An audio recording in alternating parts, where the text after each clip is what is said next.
We are at the end of the Disney era with Power Rangers RPM. RPM is definitely one of the best Power Rangers series if you're asking me. I honestly don't understand why people don't really like this series. I understand it's a different tone than most seasons, but if you know what happened behind the scenes and what was going on when they were making Power Rangers RPM, you would know that's exactly what they were going for.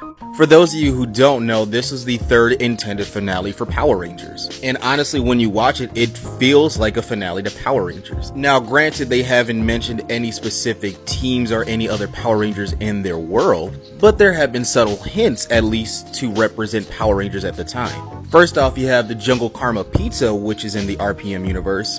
And in one of the episodes, they reveal a red Operation Overdrive Ranger helmet. Now, when we get to the next series, it's established that RPM is in a whole different universe. But at the time, before they established that, RPM was in the same universe as everything else. The only issue with believing that Venjix ended the world, at least at that time, is you would have to believe Venjix basically destroyed every other Power Ranger team before RPM. Now, for when it first aired, it makes sense. Again, this is the third intended finale for Power Rangers. But they had to rectify that in the next series, Samurai, because it wouldn't make any sense, since, majority of the world was gone by the time RPM was taking place.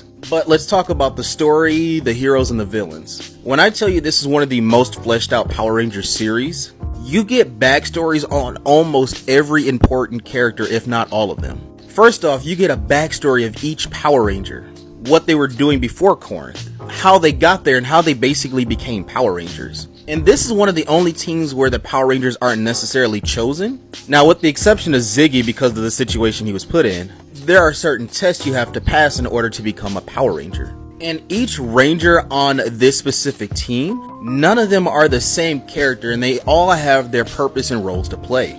For most Power Rangers series, you barely get an episode dedicated to specific Rangers. And when you do, it's sure a character growing moment episode if it's written perfectly, but it's still left a lot to be desired. Like, where did this Ranger come from? What's their story before they became a Power Ranger?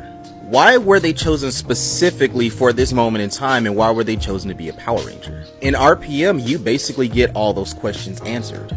Now, I'm not saying other Power Rangers series didn't do this for their specific Rangers, but RPM did it for all the important characters in the series. Not to mention one of the most deadliest villains in Venjix. If we're being honest, he has the highest body count of all the villains at Power Rangers. If you're someone new to Power Rangers and you looking for a series to get yourself started, RPM is probably one of the best starters. Now, unfortunately, we're at the end of the Disney era and at the beginning of the Neo Saban era, starting with the very disappointing series, Power Rangers Samurai.